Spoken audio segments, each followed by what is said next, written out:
This channel does not promote any violent, harmful, or illegal activities. All content provided by this channel is meant for an educational purpose only. কিন্তু সেটা আমার একটা কথা বলুন, দুটো ঘটনা সাম্প্রতিককালে, ধরুন তিলোত্তমার মৃত্যুর পরের ঘটনাটা এবং এই যোগ্য অযোগ্য মানে এই চাকরি যাওয়ার ক্ষেত্রে ঘটনাটা, দুটো ক্ষেত্রেই সরকারের ভূমিকা ইতিবাচক ছিল। প্রথম ক্ষেত্রেও সরকার ধর্ষক বা খুনির শাস্তি দাবি করেছিল, এক্ষেত্রেও যোগ্যদের চাকরি থাকুক এটা সরকার বলেছে।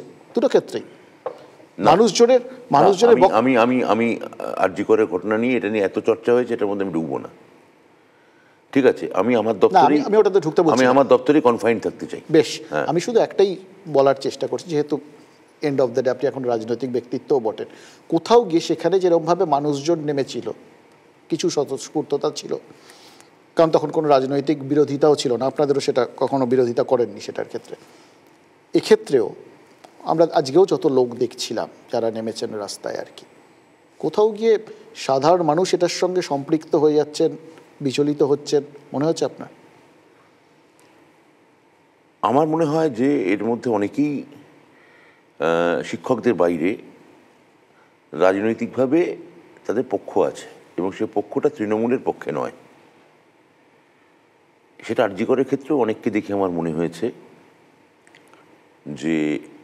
যে লোকসভায় তার কিছুদিন আগে লোকসভার রেজাল্ট বেরিয়েছে, তৃণমূল 29টা সিট পেয়েছে।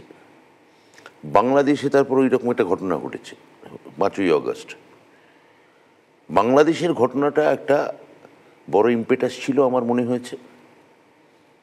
হ্যাঁ, আর লোকসভায় আমরা যে 44% ভোট আমরা পেলাম, আমাদের বিরুদ্ধেও তো 41% না 40 পয়েন্ট সামথিং কত একটা ভোট আছে। তাদের একটা বড় অংশ নেমেছিল যারা ভেতরে ভেতরে এই সরকারের প্রতি বিরূপ বিদ্বিষ্ট এবং সরকারের বিরুদ্ধে ভোট দিতে চায়। তাদের একটা বড় অংশ এই ঘটনায় নেমেছিল। সেটা এখনও এখানে নেমেছে বলে আমি মনে করছি না। আমি যেহেতু সকলেই আশা করছেন, আপনি যেটা বললেন যে যোগ্য বঞ্চিতরা চাকরি ফিরে পাবে, এটা অনেক সাধারণ মানুষও এখনও ভাবছেন। না, প্রসঙ্গটা যখন উঠলো, ধরুন এই বছরটা তো একটা ক্রিটিক্যাল বছর, সেই অর্থে ক্রিটিক্যাল বা ক্রুশিয়াল সমস্ত বছর না, কারণ এক বছরের মধ্যে একটা ইলেকশন। ও আচ্ছা, হ্যাঁ, 26 সেই বছরে এই বছরের ঘটনা প্রবাহ ইলেকশনকে নির্বাচনের মতো হবে, দেখবেন প্রভাবিত করবে কি নির্বাচন আমরা 5 বছর পর আসবেই। হ্যাঁ, আপনি চান বা না চান নির্বাচন হবে। না, কোথাও কি একটা আশঙ্কার জায়গা আপনাদের আছে যে এই যে চাকরিহারা শিক্ষকদের সিম্প্যাথি ওয়েভ একটা ক্রিয়েট করবে পশ্চিমবাংলার বিভিন্ন ভোট কেন্দ্রে এবং তাতে তৃণমূলের অস্বস্তিকর, আমি হারাহারি। তার মানে কি আপনি মনে করেন এই চাকরি তাদের চলে যাওয়ার ক্ষেত্রে নির্বাচনটা কি তাহলে একটা ফ্যাক্টর ছিল, যে এই বছর যাতে তৃণমূল আর একটু বিপাকে পড়ে? সুপ্রিম কোর্টের জাজমেন্ট নিয়ে আর কি বলবো আমরা, বলুন? সেখানে আবার তারা দুর্নীতির কথাটাকে হাইলাইট করছেন কেন? না, আমি বলছি যে এই একটা তো ঘটনা ঘটলো, সে যে কারণেই হোক, একটা কোনো হাইকোর্ট সুপ্রিম কোর্টের জাজমেন্টের কারণেই হয়েছে, কিন্তু যেহেতু রাজনৈতিক দল হিসেবে, প্রশাসক হিসেবে আপনাদেরকে ফেস করতে হচ্ছে, কোথাও কি অস্বস্তিকর জায়গা তৈরি হচ্ছে কিনা? কেন আফটার অল শিক্ষক ব্যাপারটাই আমাদের পশ্চিমবঙ্গের সমাজে অন্তত একটা অন্যরকম জায়গায় আমরা রাখি শিক্ষকদের, তো সেখানে কোথাও অস্বস্তিকর জায়গা রাজনৈতিকভাবে তৈরি হচ্ছে কিনা সেটাই জানতে চাইছি।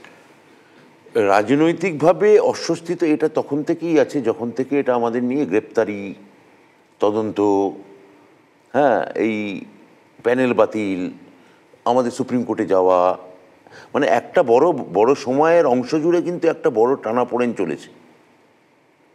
আপনি যেটা বলছেন অস্থিরতা বা এক ধরনের উচ্চাবচতা বা এক ধরনের মানে কি বলবো, মানে এলোমেলো হয়ে যাওয়া, সেটা কিন্তু এটা এই যে কেবলমাত্র এই দিনের রায়ে প্রতিফলিত হলো তা নয়। গ্রেপ্তারির পরে যখন এই ঘটনা প্রথমে এক্সপোজড হয় ইত্যাদি, পরেও বেশ কয়েক 24-এ নির্বাচন হয়েছে। তার আগেও এই প্রশ্ন ছিল যে এই ঘটনা কি তাহলে 24-এর নির্বাচনকে প্রভাবিত করতে পারে? যে কোনো ঘটনা যখন ঘটছে, যে কোনো ঘটনার আসল মাপকাঠি কি নির্বাচন? একদম না, একেবারে না। কিন্তু আর এই প্রশ্নটা গণমাধ্যম থেকে করা হয়েছিল যে আরজি করে ঘটনাটা যখন ঘটছে, স্কুল দুর্নীতির যে ঘটনাটাই ঘটছে যেমন বলা হয়েছিল, এটা কি লোকসভাকে প্রভাবিত করতে পারে? আমরা বলেছিলাম না, ঠিক বলেছিলেন, পড়েনি, মেলেনি। মেলেনি। আরজি করে ঘটনায় যখন ঘটছে তখন বলে কি সামনে 6টা উপনির্বাচনের প্রভাব পড়তে পারে? 6 হয়ে গেছে, সুতরাং আরজি করে মিথ্যে। 2016 এবার আপনার তাহলে তৃতীয় প্রশ্নে আসি, তাহলে নির্বাচনে কি শেষ কথা? উত্তর হচ্ছে না। নির্বাচনে কি একমাত্র উত্তর? উত্তর হচ্ছে না। কিন্তু নির্বাচন একটা উত্তর তো বটে। যারা নির্বাচন মানতে চাইছে না, সংবিধান মানতে চাইছে না, যারা সারাক্ষণ ন্যারেটিভ সেট করে যাচ্ছে যে পাকিস্তান আমাদের শত্রু, পাকিস্তান বা যাই হোক কোনো একটা অমুক দেশ আমাদের শত্রু, এবং আমাদের দেশটা সেই রকমই এক অর্থে মৌলবাদী বানাতে চাইছে, ধর্মকেই যারা একমাত্র মানদণ্ড করতে চাইছে এবং সেখানে সংবিধান উড়িয়ে দিতে চাইছে, নির্বাচন উড়িয়ে দিতে চাইছে, সমস্ত ভারতবর্ষ গেরুয়া পতাকায় ছুপিয়ে দিতে চাইছে, সেখানে দাঁড়িয়ে আমরা এখনও যে গণতান্ত্রিক সহিষ্ণুভাবে আপনার প্রশ্নের উত্তর দিচ্ছি, এখানে তো আর যাই হোক উত্তরপ্রদেশের মতো, ওই উত্তরপ্রদেশই বলতে হয় যে সাংবাদিকদের উলঙ্গ করে পেটানো হয় না। এটা আমাদের সৌভাগ্য, এটা তো মানতেই হয়। মানে আমি তো মনে করি যে সৌভাগ্য কি সৌভাগ্য নয়, তার থেকে আপনাকে কন্ডেম করা উচিত যে এটা আপনার একজন সহকর্মীকে যেভাবে আপনি আমায় বলছেন।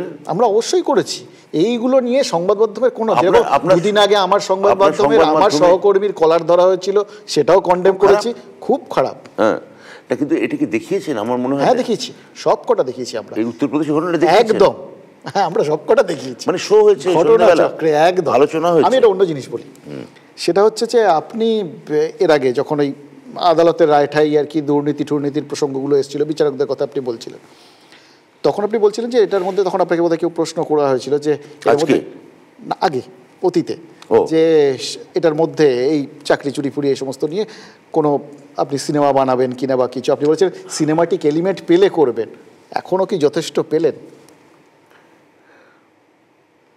এটা খুবই একটা মানে কাঁচা, কোনো থ্রিলার নেই এটার মধ্যে,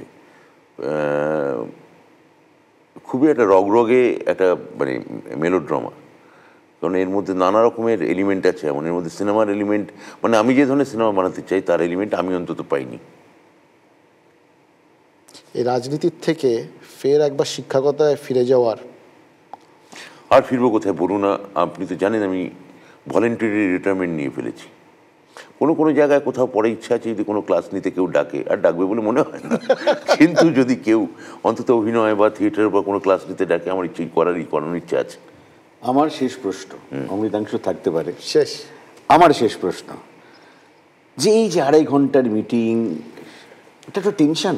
1.5 ঘন্টার অপেক্ষা, 1.5 ঘন্টা অপেক্ষা, তারপর ধরুন 12 জন ঢুকবে না 8 জন ঢুকবে। জবে থেকে এই সুপ্রিম কোর্টের অর্ডারটা এসছে, একটা তো টেনশন, আমরাও এটার মধ্যে খুবই টেনশন, মানে আমার তো খুবই মানে যাই হোক বলুন তো। আপনার কি মনে হয় কোনো সময় মনে হয়েছে এই, কারণ এই আগের প্রসঙ্গ যে অন্য লোকের পাপের ফসল আমাকে কাটতে বলা হয়েছে, বা পাপ যদি আমি নাও বলি, তার একটা কৃতকর্মের দায়িত্ব আমার ঘাড়ে এসে পড়েছে, বাবা এই দপ্তর বাদ দিয়ে অন্য কোনো দপ্তর হলে খুব ভালো হতো, ট্যুরিজম ডিপার্টমেন্টটা বেশ ভালো ছিল, এরকম কি কখনো মনে হয়েছে যে আর পারছি না? যদি মনে হয়ে থাকে সেটা কোনো প্রফেশনালের কাজ নয়, ফলে আমার যদি ওই ধরনের কোনো অনুভূতি এসেও থাকে কখনো কখনো যে আসেনি তা নয়, কিন্তু আমার প্রফেশনাল পেশাদার মন আমাকে বলেছে যে এই সব মানে ভাবালুতকে গুরুত্ব দিও না, এগুলো সাময়িক অবসাদ বা সাময়িক ভাবনা, এগুলোকে ফেলে দিতে শেখো। আজকে সারাদিন হয়তো খাওয়াও হয়নি আপনার, খিদে কন্ট্রোল করতে আপনারা তো খাওয়ালেন, সে তো সুন্দর অল্প। হ্যাঁ না, এগুলোর আমি বলেছিলাম আমার প্রশ্ন নেই, আমার সত্যিই আর প্রশ্ন নেই, আমার শুধু একটা আবেদন আছে।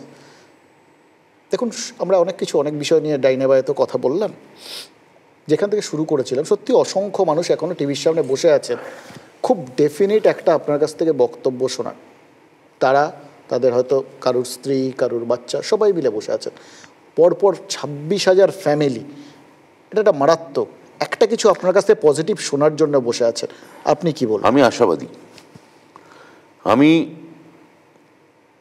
এখনো মনে করছি যারা যোগ্য এবং বঞ্চিত তাদের পাশে যথাযথ আইনি প্রতিরক্ষা দিতে, আইনি সহযোগিতা দিতে এবং মুখ্যমন্ত্রী যে বার্তা তাদের দিয়েছেন সেই বার্তাকে আমি ক্যারি ফরওয়ার্ড করতে আমি আমার মনে হচ্ছে আমাদের পুরো দপ্তরটাই বা এসএসসি বা বোর্ড আমরা সবাই মিলে এটাই আমরা মানে আলো দেখতে পাবো আমার ধারণা। খুব বেশি বলতে চাই না, আমি খানিকটা বলতে পারেন মানে সোজা একটাই শব্দে যে অযোগ্যদের সরিয়ে যোগ্যদের তাদের যোগ্য সম্মানটা ফিরিয়ে দেওয়ার জন্য আমি আশাবাদী, খুবই আশাবাদী, তীব্রভাবে আশাবাদী। কিন্তু এটা তো বুঝতেই পারছেন যে এটা মহামান্য সুপ্রিম কোর্টের ব্যাপার। আমাদের মনে হয়, আমি যেটা ওনাদেরও আজকে বলেছি, যে ঠিক পথে এগোনোটাই এখন আমাদের ঠিক কাজ হবে। আগামী 2 সপ্তাহ আমাদের সেই ভরসাই থাকতে খুব হবে, ইম্পর্টেন্ট, খুব ইম্পর্টেন্ট। 2 মাস অপেক্ষা করতে দোষ নেই আমাদের। এতদিনে আপনাকে সত্যি অনেক ধন্যবাদ যে এইরকম একটা সময়, এত এরকম মিটিং এর পর এসে আমাদের সঙ্গে আপনি সময়টা দিলেন। অনেকগুলো নিয়ে কথা বললাম, কিন্তু সত্যি কথা বলতে কি মানুষজন এই প্রশ্নগুলোই খুব বেশি করে চাইছিলেন। যেটা লাস্টে বললাম, ওই একটাই হয়তো প্রশ্ন, চাকরি কি ফিরে পাবো, যোগ্য যে সম্মানটা সেটা ফিরে পাবো, আর সমাজে আমরা ওই যে সম্মান নিয়ে শিক্ষকরা থাকেন সেভাবেই ভবিষ্যতে মাথা উঁচু করে চলতে পারবো কিনা। খানিকটা উত্তর পেলেন কি পেলেন না, কিন্তু একটা জিনিস নিশ্চিতভাবেই পেলেন যে ওনারা সচেষ্ট এবং 2 সপ্তাহ অপেক্ষা করতে বলেছেন। সুতরাং আমরা ধরে নিচ্ছি যে আগামী 2 সপ্তাহ অত্যন্ত গুরুত্বপূর্ণ। আপনাকে অনেক ধন্যবাদ আমাদের সময় দেওয়ার জন্য। নমস্কার। নমস্কার।